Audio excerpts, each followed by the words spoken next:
Hello, my greetings to all of you at the FMC Town Hall being organized by Khalid Maidu and Parag Kumar and the other members of the team so very well to bring all the generations of FMCites together on one platform. It's really kudos to them.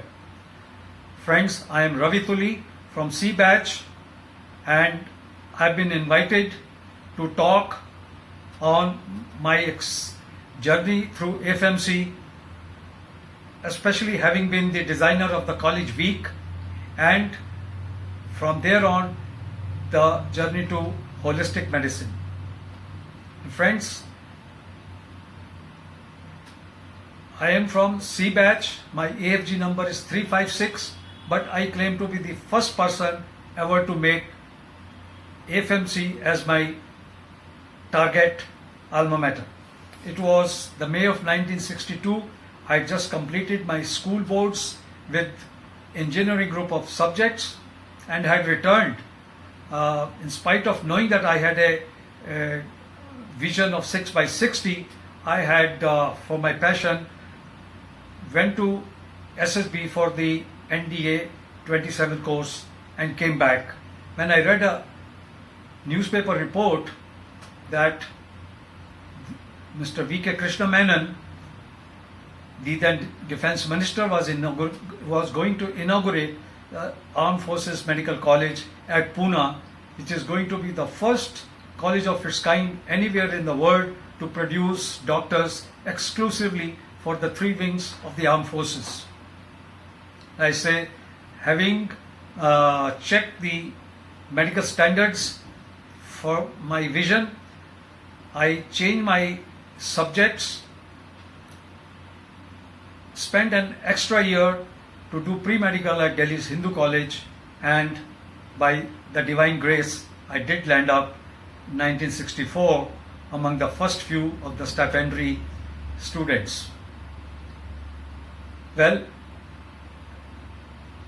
what shaped my life, I must say, was the first welcome address by the Dean of the college, then Air Commodore Shri Nagesh, who said, "Young man, you have come here to be doctors, but this college wants you to live life of an all-round friend, philosopher and guide besides being the doctors."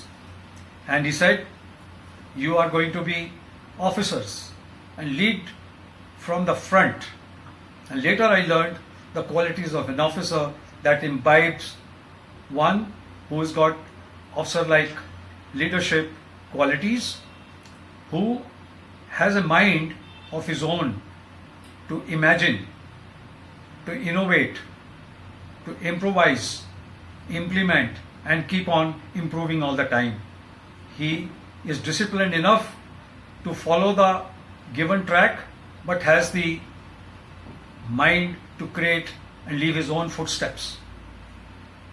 And later our years, especially Brigadier R.S. Hun, the HOD Medicine, and Surgeon Commodore Kupuswamy especially, they grilled into us the practice of conservative medicine, and that had a deep impression which was to evolve my journey after leaving the college. Now, while at the college, the C Batch brought in a huge talent of extraordinary sportsmen. You all know Yoginder Singh. He was a talented sportsman, a sprinter with sub 11 seconds 100-meter dash. He had just set up a new national record at the triple jump and was later going to be the first ever DGFMS presented by the FMC. Then we had a noble soul in Ved Prakash Dhand, a gifted, a beautiful gentleman, and as he landed within, I think, 2 months of his landing at FMC, he was awarded the Bharat Junior Mr. India, the Bharat Kumar. And with that, the FMC was given a full-fledged gymnasium which became the budding ground of a series of sportsmen. And I must recall Sanjay Kirtane, who was another a brilliant all-round sportsman and could walk through any championship in badminton or tennis. And of course, he went on to lead Maharashtra, the West Zone, and the combined universities team as their captain. And with them around, A batch, some Dada sportsmen from A batch, B batch, followed by more sportsmen coming from D batch and E batch, and a person like me who had no talent but probably a lot of passion also became a jack of all the games. So FMC made very impressive teams, and they started knocking around all the leading teams of Pune, especially Wadia and Ferguson College, strength of 4,000 students and whatnot. And we just a bunch of barely 500 students developed all the major teams, be it cricket, hockey, football, basketball, athletics, of course, led by Yoginder Singh. We went rampaging, and our college had a wonderful, I would say, a trivalent combination of our sports training officer and brigadier, then Major D. Bardolai, then Brigadier B. Mahadevan as the Dean, and Major General N.D.P. Karani as the Commandant. We had to just ask them, and things were on the platter. And no doubt FMC went rampaging. There was a time not only three-ton vehicles were enough, we had to get 5, and they will all go packed to the sports arena to cheer our sportsmen. And there was a time that even 5 trucks went short and they had to make trips. So you can imagine what a spirit in FMC, and everybody used to be on the sports fields supporting their teams, and they're knocking down everybody around. Well, very significantly, Ved Prakash Dhand built a body beautiful team and the weightlifting team, which won the championships, of which I also happened to be. I will like to recall that event. You see, I was essentially training for athletics, but just 2 days before the inter-college weightlifting championship, I was called to the gym, and Dhand said, look, in this category of 75 kilograms, we have no one. And I think you can fit into it, though my weight was only 72 kilos. The tournament was 2 days away, but he said, we'll pack in some bananas and water and make you qualify. And that's what happened. I went in for the weighing in. My weight was still 2 kilos under. For the second weighing in, I unfortunately fell short by 200 grams, and some more bananas and water was pushed into me. And as I, on the weighing scale, as the needle crossed 75, and the whole lot of it got splurged and onto the floor. But that was the beginning of the moment. FMC and Wadia were going neck to neck, and the last competition category was in the weight I was to compete. I was the most novice of all the sportsmen, but now the stake was, if I scored a 3rd place, FMC will beat and be the champions. And yours truly managed it, and there was next day all the newspapers splashed the Wadia's 40 years of monopoly in weightlifting knocked down by FMC, and thereon, and all the body beautiful championship also was won by our college, and all other major games. So much we went into, even into competing into kabaddi and tug of war, and did very well. Now it was 1965. During my visit to during the vacation, my visit to Delhi, I saw the documentary, a black and white documentary. That's what the movies used to be those days. I saw a documentary on the Tokyo Olympic Games, 1964 Tokyo Olympic Games, and somehow it made an impression in my mind. I came back and proposed to our sports officer, sir, why don't we organize? So far we used to have a 200-meter dusty track with 2 or 3, those army tanks tented by the side, and from there on our sports meet or the athletics meet used to be organized. And we said this year we have, and in the meantime we had scouted around, having attended a tattoo show at the BG and the NDA's annual sports meets, etc. We had kind of, and the ASPT, whereby we used to go frequently for our own training, we had spotted what all to borrow from where in terms of, and also the technical support, equipment, all the paraphernalia. So with all the resources pulled in from everywhere, we had a complete recipe and a beautiful athletics meet whereby all the track and field events were organized. The inter-class, inter-batch tournaments of all the other games were held, and of course it turned out to be a marvelous show that the next year I was the coming in of the F batch. I was elected as General Secretary in a very tough triangular fight supported by F batch and the F batch girls especially, Jaya Rana, Madhuri Dixit, Lumba, and they had organized the whole of the girls hostel in my favor, and that I won this election as the General Secretary.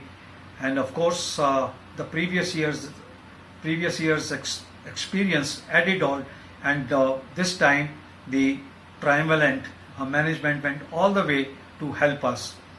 I must say here in the meantime, to encourage the sportsmen, our administration had started sanctioning anything right from all the dresses, and so much so so much of refreshments as extra nutritional supplement was given that Moidu was telling me the other day he had at any time 12 eggs kept us, which is even other friends would enjoy.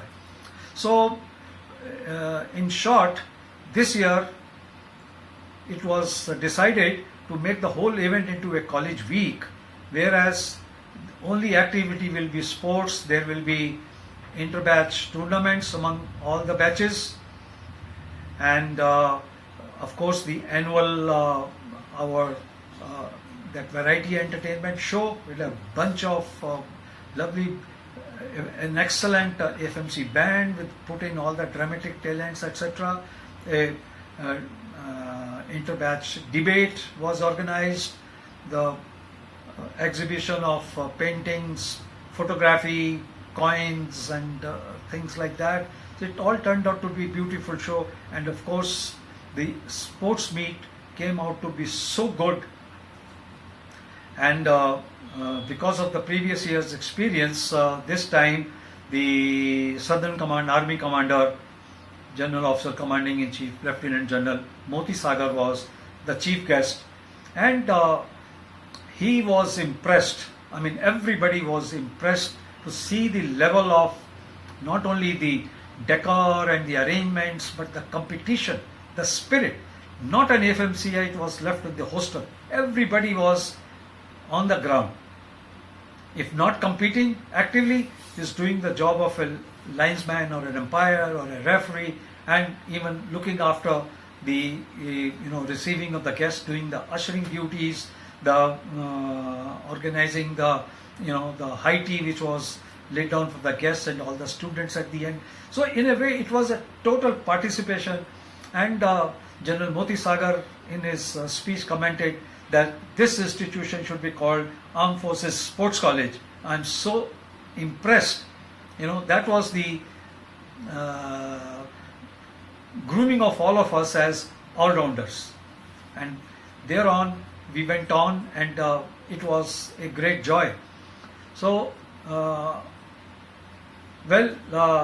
did spend a little extra time while enjoying all this at FMC, but it was adequately compensated by me being awarded the all-round best medical officer at our basic medical officers course at EMC Center and School.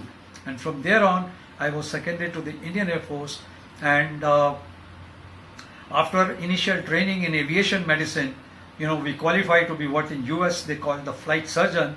I was posted to a high performance squadron of the deep strike bomber aircrafts, and this our squadron was turned into the nuclear base of all the deep squadron, 4 squadrons of the Indian Air Force, which were all put up at the base at Gorakhpur, and from there these aircrafts will take long range flights going all the way to annihilate the enemy right up to Peshawar, Rawalpindi, Karachi, Chittagong or Dhaka. They had a strenuous task, and when they came back, it was our job to receive them and take care of them, that in their enthusiasm they retain their flying fitness. While the machines were taken care of by the engineering staff, it was us, me and with my colleagues, U.B. Mathur of D batch and Madhukar Verma of E batch, we 3 of us together put up everybody's heart in doing such a marvelous job that not a pilot got a sign of fatigue, and there was a competition between each one who did more sorties. Of course, that was one great joy, and later for the 1984 Asian Games, I was to be there, and I had also done a short diploma in sports medicine. Same my old passion having continued, I was appointed the medical advisor to Air Force Sports Control Board. And to now bring out the best in our sportsmen, you can't give them any drug. They'll be doped. So it was another lesson, not only in the war, but in the sports, to bring out the best in a human being. And as a doctor, my clients are the sportsmen. To bring out their best, I cannot give them any drugs.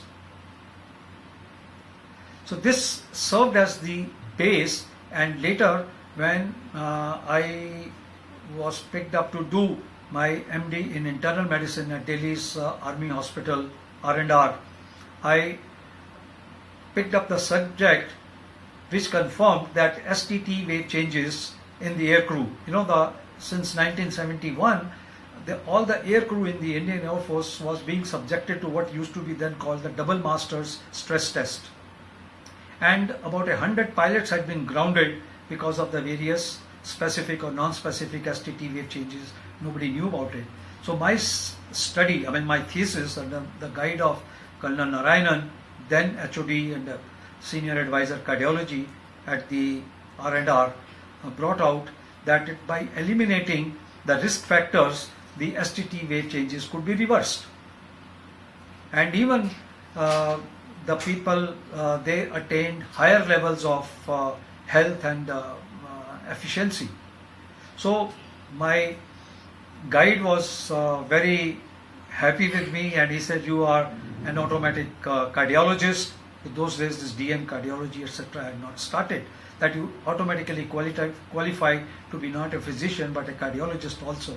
But I said, "Sir, I don't want to be a cardiologist." He said, What do you mean? This is the most coveted specialty." I said, "Yes, sir, but if I have to work in your department and follow your protocols, none of these 100 people will be able to reverse their STT wave changes, because the protocols in the hospital are always medicine oriented, and these people, while they were put under observation and low medical categories at their respective bases in the Air Force, they were told what has to be done so that they could bring their categories back. So, and now while a PG at the R&R, our senior advisor, Colonel Chandani, senior advisor in anesthesia, he had been sponsored to China to attend a 3 months course in acupuncture, and he came back and he was awarded FMRC projects on backache and bronchial asthma, and I just had an opportunity to oversee these projects, and I was pretty impressed that lots of patients, you all know that backache is one of the commonest causes of morbidity. At the same time, bronchial asthma, even more than 40 years later, it never gets cured. But here I saw the help of acupuncture, most of these patients did well, and they even started getting fully cured. So I made up my mind that as a practicing physician in years ahead, acupuncture will be an additional armament whereby I can help the people. But soon thereafter, in 1981, I had to, because of some personal reasons, I had to seek premature retirement from the service. But this quest for acupuncture was lurking in my mind, and I made it a point. Like they said, you're not a mullah unless you've been to Medina, or those days, you're not a physician unless you had an MRCP. So I said, if I have to learn acupuncture, I must go to China. And over next 3 or 4 years, I attended several courses in acupuncture. And what impressed me most, the acupuncturists no doubt had by then been recognized the world over as the most effective tool for pain relief. And in chronic conditions, so much by 1982, the World Health Organization had officially given recognition to acupuncture as a recognized system of health. Now, but what impressed me most was handling acupuncture in medical emergencies. And that's where we saw this needle could bring in more reliable and better and quicker effects than even the parental administrations. Well, that was the turning point, and as I indulged more and more into acupuncture, it was like a gold mine. The deeper I went, the more we learned. But it also gave me the awareness of the life force, we call the chi, with its yin and yang. You know, this is the same principle of our yoga, Ida and the Pingala, is harmonizing the milieu interior of the person, the sympathetic and the parasympathetic, balancing the left brain and the right brain, or creating a harmony between body and mind. So the philosophy is the same. Now yoga as a lifestyle, as a preventive and a promotive dimension of health, and acupuncture works, same principle, same philosophy, same science, works even in acute emergencies to relieve the conditions, the disease, the suffering much faster. And of course, modern medicine does not offer any cure for most of the chronic diseases. So with this complement, and of course the healing techniques of Reiki, pranic healing, etc., what I was very impressed that what psychological counseling does, the art of hypnotherapy does even 100 times faster and better. So making all this a combination, all these drug-free modalities, not trying to treat the patient, and at the same time, our father of modern medicine, Hippocrates, has said, "Let thy food be thy medicine." Now that is the saying in our Ayurveda. Jatho ahar tatho vichar. That means as you eat the food, so are your thoughts and your actions. So the food has a very important role in our role of our mind over our body, over our conduct, and over our lifestyle. Also, this awareness of the energy flow system in our body, which even again Hippocrates has said the most important thing in our well-being is our life force. Life force, which is termed, as Ayurvedic says, human being is not merely a physical being, but is a spiritual being, or human being is a spiritual being on a physical journey. So this, what is spiritual, is this factor of life force which pervades every organ, tissue and cell in our body, and our body needs this continuous, healthy, harmonious supply to be able to function. And when anything goes disturbed, by just restoring this function, you bring in the harmony of the milieu interior, and the process of, or the homeostasis, and the process of healing commences, and you are able to cure diseases at any stage of illness, at any age. There is no bar. And what is very important is that diseases even in acute conditions. Now we say these are all drug-free modalities. There is no clash between modern medicine and these techniques. So they work as a very, I won't say only beautiful, but a very efficient complement to bring out the best in the human being. So this combination whereby we say the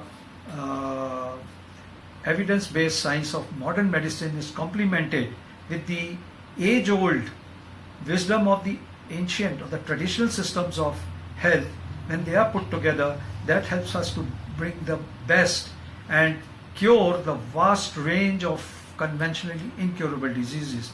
Friends, I have been labeled as the global pioneer of holistic medicine, having established the world's first ever department of holistic medicine at Delhi's Indraprastha Apollo Hospital way back in 1995.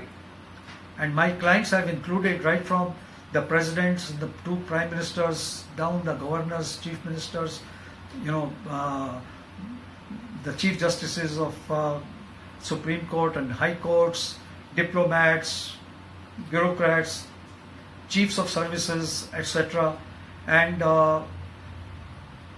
because this practice of holistic medicine brings out the best in the practice of medical profession, and I will implore upon all of you to please have a look at it and at least try to encourage it. It will make each one of you a much better doctor. And that's where lies that you can restore the honor and the old glory of the profession. So with these words, I'll take leave and thank you all very much, giving me so much time and to talk and to thank you for listening to me. Thank you very much.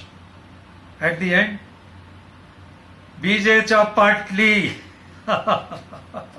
I recently put a show that I did a bit of research that how did this slogan come up, and it came with the, I think, arrival of the D batch and Ajit Narwane, the Ghati, who raised this slogan. The beginning it was when we defeated Wadia on the grounds that was end of no joy, and it started with Wadia Chapatli, zigzag, zigzag, and then when it went on to the BJ, it was not only BJ Chapatli, it was also BJ Chabailala Ho. So that spirit, thank you friends. Today was a great moment for sharing this journey of my life through FMC and as the designer of holistic medicine. Thank you very much. God bless you all, and let's keep the name and fame of FMC, take it higher and higher. Goodbye.